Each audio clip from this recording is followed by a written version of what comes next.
Good morning students. आज हमारा जो टॉपिक है मोल कॉन्सेप्ट है, बहुत ही इम्पोर्टेंट है। ये 11th 12th और ख़ासकर कंपटीशन में से नीट है, इंजीनियरिंग है, इसमें क्वेश्चन ज़रूर आते हैं। तो कोशिश करेंगे हम इस कॉन्सेप्ट को आसान करने की, आपको समझाने की। तो आइए देखते हैं क्या होता है ये मोल कॉन्सेप्ट। हमने यहाँ पर कुछ गैसेज ली हैं, जैसे हाइड्रोजन। तो हाइड्रोजन का एटॉमिक जो मास होता है वो 1 होता है, और इसका मॉलिक्यूलर मास यानी मोलर मास, समझिए ये क्या लिखा है, ये H2 लिखा है, तो ये मॉलिक्यूल है। तो इसका जो मास होगा उसको कहोगे मॉलिक्यूलर वेट या मॉलिक्यूलर मास, या इसे कह देंगे आप क्या चीज़, मोलर मास। तो इसका कितना हुआ, मोलर मास 2 हुआ। तो ये लें हम कितना, 2। ये सब इनके मॉलिक्यूलर वेट हो गए। हाइड्रोजन का मॉलिक्यूलर वेट कितना है, 2 है। क्यों, 1H1 होता है, ये 1H1 यानी इसका एटॉमिक नंबर 1 है। 2 एटम्स हैं तो 2 इसे मल्टीप्लाई करना पड़ेगा, तो ये 2 हो जाएगा। तो इसका मॉलिक्यूलर वेट कितना हुआ, 2 हुआ। नाइट्रोजन का होता है 714, एक का यानी एटम का वेट कितना होता है, 14। अब इसमें 2 एटम्स हैं, 2 परमाणु हैं, ठीक है। तो 2 परमाणु हैं, 2 परमाणु 2 एटम्स का वेट कितना हो जाएगा, कहेंगे 28। तो 28 इसका क्या हो गया, मॉलिक्यूलर वेट हो गया, ठीक। उसके बाद O2 की बात करें तो O2 यानी 2 O हैं, एक O का कितना होता है, एक O का जो होता है, एक ऐसे लिखते हैं 8 16, कितना हो गया 16 एटॉमिक वेट। लेकिन ये एटॉमिक वेट नहीं है, ये O और O है यानी 2 O है। तो 16 इसका प्लस 16 इसका कितना हो गया, 32। ये इसका निकल आया मॉलिक्यूलर वेट। ये होता है एटम, परमाणु, और ये O2 क्या होता है, ये अणु होता है, मॉलिक्यूलर वेट होता है। तो ये सब क्या हो गए, इसके अणु भार हो गए यानी मॉलिक्यूलर वेट हो गए, या कह सकते हो मोलर मास हो गए। तो देखो अब ऐसे ही हमने इसका लिया, तो इसका कितना हो जाता है, Cl का कितना होता है 1735.5। तो 2 Cl2 है, 2 है, तो 2 से हमको मल्टीप्लाई करके लिखना पड़ेगा, 2 का लिखना पड़ेगा, 71 हो जाएगा।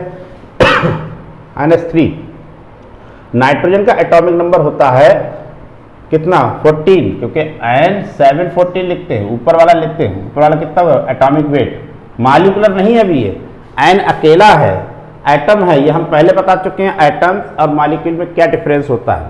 तो ये अकेला है तो ये एटम है, तो इसका एक एटम कितना है, 14 है। तो भैया मेरे यहाँ पर एक ही है तो हमने एक रख दिया, 14 प्लस हाइड्रोजन कितना होता है 3, तो कितना हो गया 7, ये हो जाएगा हाँ 17। उसके बाद CH4 की बात करें, कार्बन कितना होता है, C आप लिखते हो क्या भैया, लिखते हो 6 12, ऐसे लिखते हो नहीं लिखते हो, ध्यान दो भाई, ये सब चीज़ें जो है आपकी पढ़ी हुई है बहुत अच्छे से।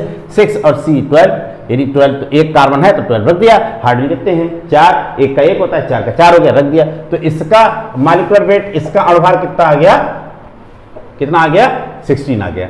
ऐसे कार्बन का निकालेंगे, कार्बन का तो 12 होता ही अभी आपने देखा। और ऑक्सीजन के O2 कितना होता है, O2 का होता है 32, 12 प्लस 32 बराबर 44। ऐसे ही इसका निकालेंगे तो इसका कितना, सल्फर का होता है 32 और इसका भी हो गया 32। क्यों, O2 का 32 होता है, अभी निकाला था, और सल्फर जुड़ा हुआ है, सल्फर का भी 32 होता है। तो कितना हो गया 64।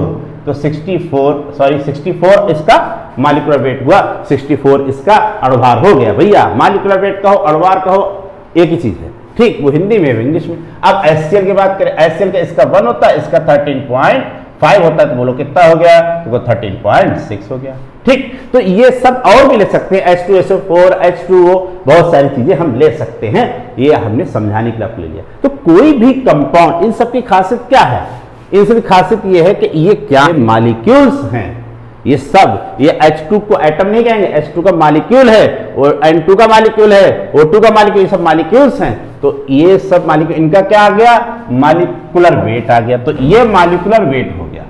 अगर आप, अब एक फार्मूला होता है, क्या होता है, number of moles equal to weight upon molecular weight या मोलर मास, एक ही चीज है, हम अभी बता रहे। अब यहां पर आप जहां पर ये बात कर रहे हो मोलर मास की, मान लो ये मोलर मास किसी का भी कांस्टेंट होगा, जितना होगा उतनी होगा, ये चेंज नहीं हो सकता है। बात करते हैं हम वेट की, वेट चेंज कर सकते हैं, कम ज्यादा ले सकते हैं, ठीक, अब आपने मान लो वेट जो है कम ज्यादा ले लिया। क्या लिया आपने? इसका वेट इतना ले लिया। कितना ले लिया? 2 ग्राम ले लिया। रखो यहां 2 ग्राम, यहां 2 ग्राम रखोगे। इसका जैसे हाइड्रोजन का हम निकाले नंबर ऑफ मोल्स कितने होंगे, नंबर ऑफ मोल्स, तो number of moles equal to weight कितना लिया इसका? 2 ग्राम। 2 ग्राम वेट ले लिया। मोलर मास कितना है इसका? 2। तो भैया ये 2 कैंसिल कितना आया? तो आप कहोगे ये आया 1। अब सीधे सीधे एक चीज समझ लो, किसी भी गैस, कोई भी कंपाउंड, कुछ भी हो, अगर आप उसका वेट मॉलिक्यूलर वेट के इक्वल ले लेंगे तो ये कट जाएगा और कितना आ जाएगा? 1 मोल आ जाएगा, 1 मोल आ जाएगा। ध्यान रखना, 1 मोल आ जाएगा। ठीक, इस चीज को ध्यान देना। तो आप ये कॉन्सेप्ट याद रखिए कि किसी भी कंपाउंड के मॉलिक्यूलर वेट के इक्वल अगर हम उसका वेट लेते हैं तो नंबर ऑफ मोल्स कितने होंगे? 1 होंगे। यानी अब ये सब क्या हो गए? अगर हमने ये ले लिया 28 ग्राम, ये ले लिया 32 ग्राम, ये ले लिया 71 ग्राम, और ये ले लिया 17 ग्राम, ये ले लिया 16 ग्राम, ये ले लिया 44 ग्राम, और ये ले लिया 64 ग्राम, और ये ले लिया 36.5 ग्राम। तो इन सब की खासियत क्या होगी? तो इन सब खासियत होगी, ये 1 मोल के इक्वल होगा, 1 मोल होगा। ये ध्यान रखना, ठीक है? ये हो जाता है। तो अब कोई भी ले ले। और एक चीज और भी है, अगर 1 मोल की बात करें तो 1 मोल का जो एनटीपी पर कोई भी गैस है, अगर एनटीपी पर इसका वॉल्यूम निकाले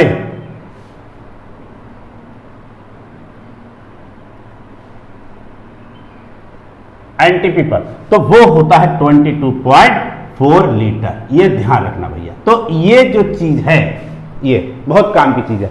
अगर कोई मान लो दे रखा, उन्होंने कहा 1 ग्राम हाइड्रोजन का वॉल्यूम कितना होगा? आप कहोगे 11.2, आधा कर दिया, इधर आधा उधर भी आधा कर दिया, इधर दुगना उधर भी दुगना कर दिया। ठीक, तो ये एक चीज हो गई। तो अब इसमें समझ लो 1 मोल का इतना होता है, 2 मोल का कितना होगा? दुगना होगा। 3 मोल का कितना होगा? 3 गुना होगा। 4 मोल कितना होगा? 4 गुना होगा।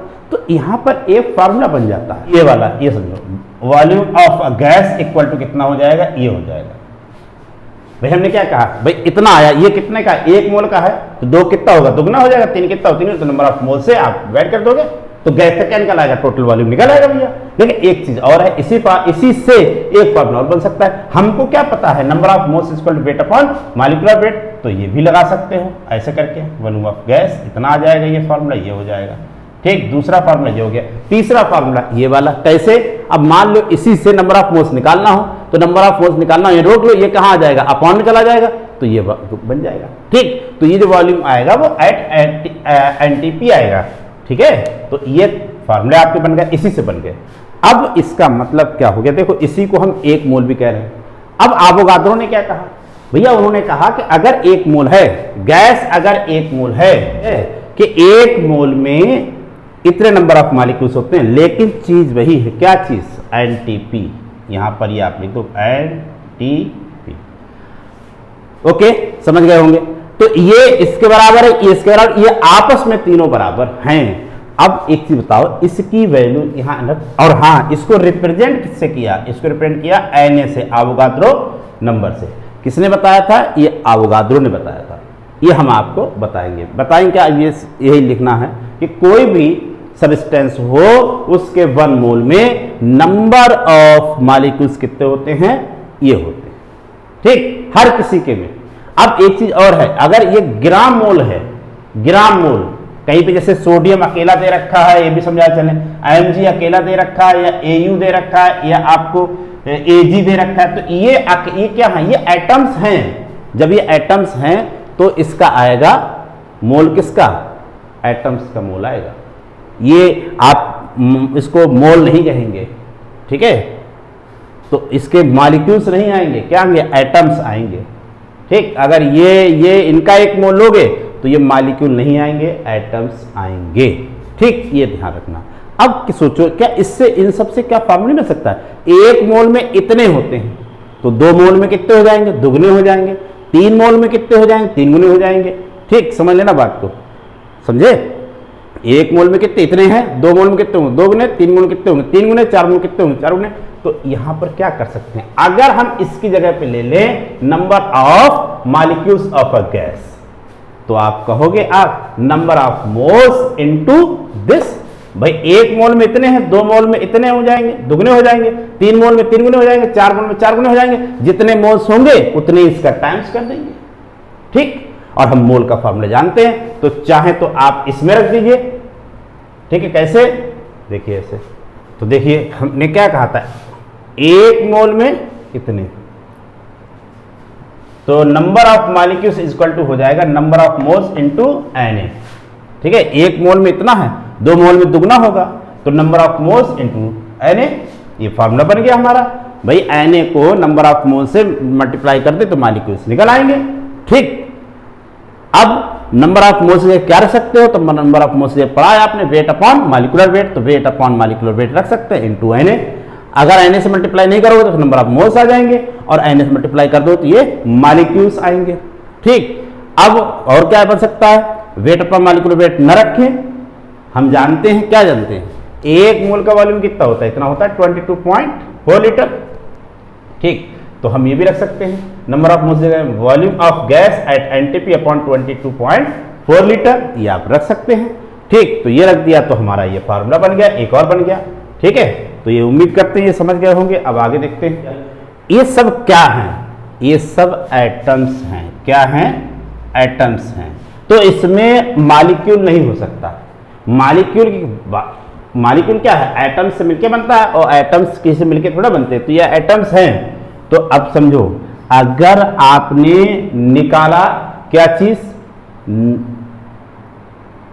मोल एटम्स, तो मोल एटम की क्या होगा फार्मूला, देखो अब यहां पर क्या है, यहां पर है number of moles, wait upon molecular wait. ठीक, भैया मॉलिक्यूलर वेट उसी का तो लोगे जो मॉलिक्यूल होगा। अब इनका मॉलिक्यूलर वेट थोड़ा ले लोगे, इनका क्या लेंगे, एटॉमिक वेट। तो एटॉमिक आएंगे, तो ये मोल्स नहीं आएंगे बल्कि मोल एटम्स आएंगे। तो क्या फार्मूला हो जाएगा, समझो यहां पर आ जाएगा मोल एटम्स, यहां पर तो एटॉमिक उसका मॉलिक्यूल एटॉमिक वेट है वो रहेगा, और यहां क्या आ जाएगा, एटॉमिक मास। समझो पहले ये देखो, ये क्या है, सब ये एटम्स हैं, तो ये मॉलिक्यूल्स तो बन नहीं सकते, तो इनका जो है मॉलिक्यूलर वेट तो हो नहीं सकता है, क्या होगा, एटॉमिक वेट होगा। तो केवल आप मोलर मास की जगह एटॉमिक मास रख देंगे, एटॉमिक वेट रख देंगे, बाकी सब वैसे ही रहेगा। बस इसमें क्या आ जाएगा, मोल की जगह मोल एटम्स हो जाएंगे।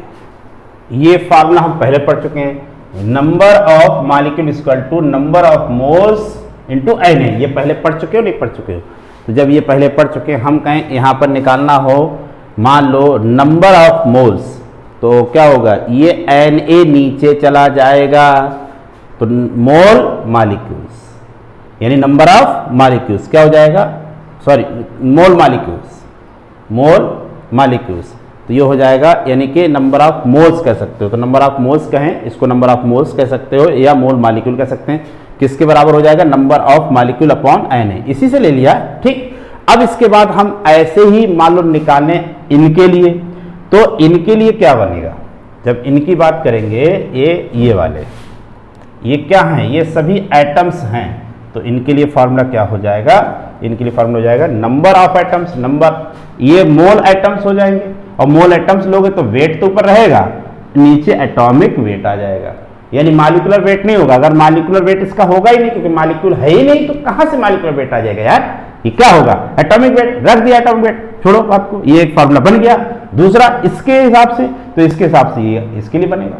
अगर इनके लिए कहे तो ये थोड़ा ना लिखोगे, अरे ये एटम्स हैं, ये मॉलिक्यूल हैं, मोल है, मोल मॉलिक्यूल है ना, वो वाले ये सब मॉलिक्यूल हैं, देखो। ठीक, तो ये इनके लिए सही है, लेकिन इनके लिए गलत, तो इनके लिए क्या सही होगा, नंबर ऑफ एटम्स करना पड़ेगा, अपॉन Na रहेगा वो, ठीक है। तो ये आ जाएगा मोल एटम्स, ये मोल एटम्स आएगा, ये मोल नहीं आएगा। केवल मोल की बात की जाए तो मॉलिक्यूल होता है, और मोल एटम्स की बात की जाए तो ये एटम्स की बात कर रहे हैं। ठीक, तो ये यहां पर इतने फार्मूले हो गए। अब इस टॉपिक के बाद फिर थोड़ा न्यूमेरिकल भी हम कराएंगे। ठीक है, तो पहले टॉपिक खत्म कर लें पूरा, थोड़ा सा इसमें डेफिनेशन वगैरह थोड़ी और बची। ठीक, इतना तो न्यूमेरिकल पोर्शन आता है, वो हमने करा दिया है। ठीक है, कार्बन का जो कार्बन एटम होता है, उस कार्बन 12 का अगर आपसे कहें एक एटम का मास कितना होता है तो आप कहोगे 12 AMU। ठीक, ये हम जानते हैं। अब भैया कार्बन 12 के मास को अगर 12 से ही डिवाइड कर दोगे तो 1 ही तो आ जाएगा। ठीक, तो इन्होंने क्या कहा है, relative atomic mass of element equal to mass of one atom of element, यानी जो भी तत्व है किसी भी तत्व के एक परमाणु का परमाणु भार, और नीचे कहा गया 1/12 into mass of one atom of carbon, यानी कार्बन 12 के एक परमाणु का द्रव्यमान गुणा 1/12। तो ये आप कह सकते हो कि कोई भी एटम्स कार्बन के 1/12 पार्ट से कितना भारी है, इसके रिस्पेक्ट में कितना भारी है वो, वही उसका क्या हो जाता है, एटॉमिक मास हो जाता है उस एलिमेंट का। ठीक है, बस ऐसी सिंपल सी बात है, इसमें कुछ नहीं है। 1/12 और कार्बन, भैया कार्बन का 12 होता है, 1/12 डिवाइड कर तो 1 ही तो आ जाएगा, और 1 से किसी को डिवाइड कर तो उतना ही तो रहेगा। आप ऑक्सीजन लिख सकते हो, यहाँ आप क्लोरीन लिख सकते हैं, मतलब ऑक्सीजन लिखोगे one mass of 1 atom of oxygen, तो यहाँ 1/16 कर दोगे। अगर Cl लिखेंगे तो 1/35.5 कर दोगे।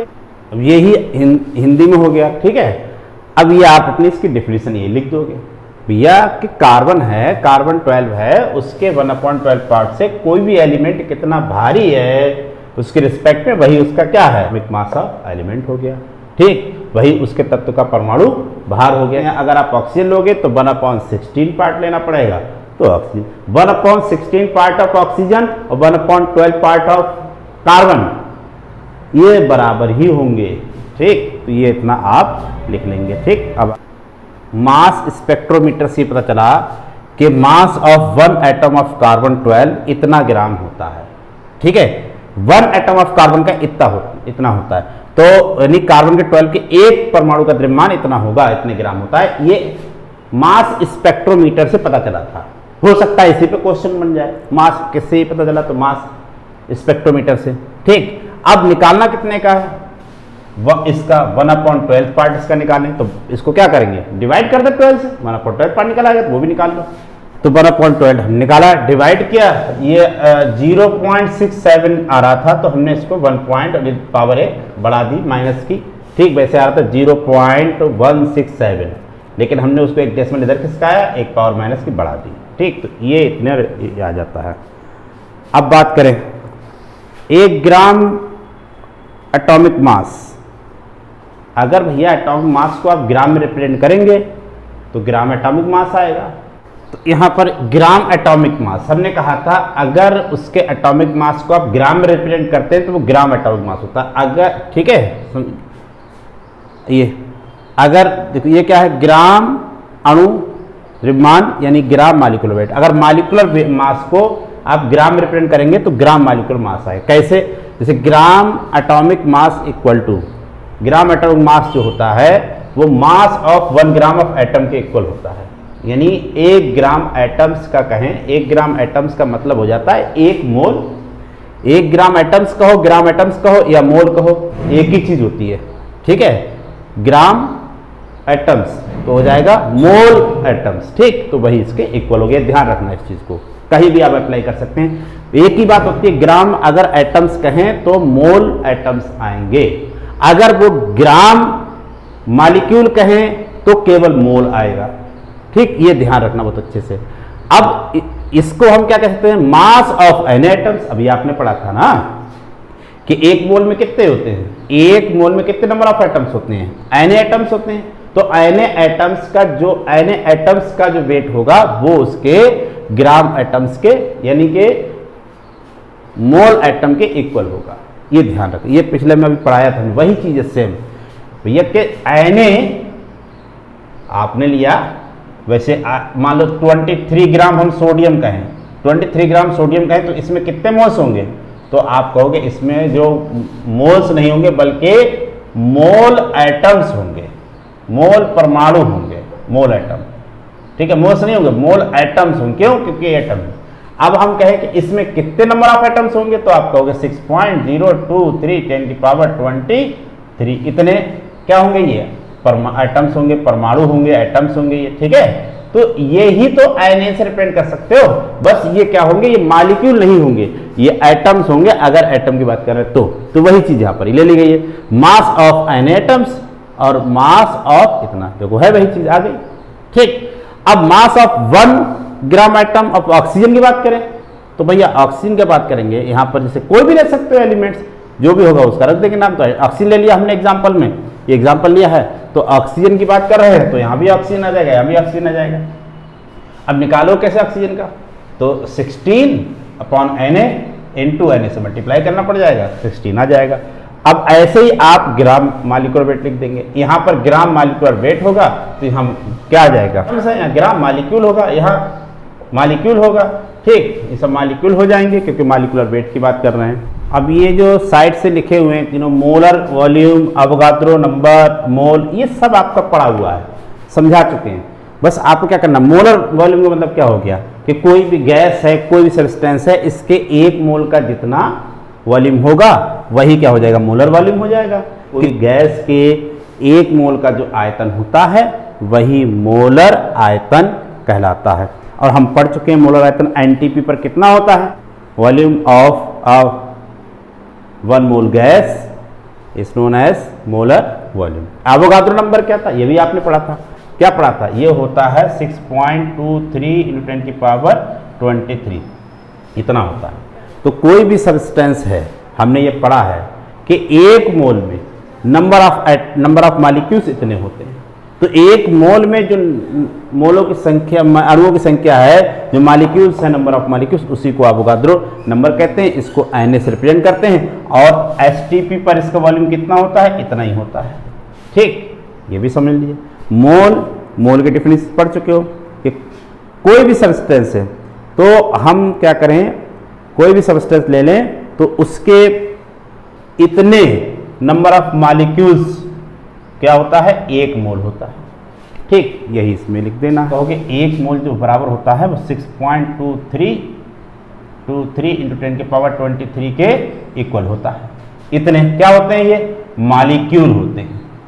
अगर उन्होंने कहा 1 मोल एटम्स कहें, 1 मोल एटम कहें तो क्या होंगे, ये इतनी नंबर इतना ही रहेगा, लेकिन ये नंबर ऑफ एटम्स हो जाएंगे, ठीक है। अगर वो कहें 1 मोल आयन तो इतने आयन हो जाएंगे, वो कहें 1 मोल इलेक्ट्रॉन तो इतने इलेक्ट्रॉन हो जाएंगे, वो कहें 1 मोल प्रोटॉन्स तो 1 मोल प्रोटॉन हो जाएंगे। जो भी वो यहाँ पर रखेंगे वो हो जाएगा, नहीं रखेंगे तो मॉलिक्यूल आएगा। उम्मीद करते हैं कि यह टॉपिक पूरा आपकी समझ में आया होगा।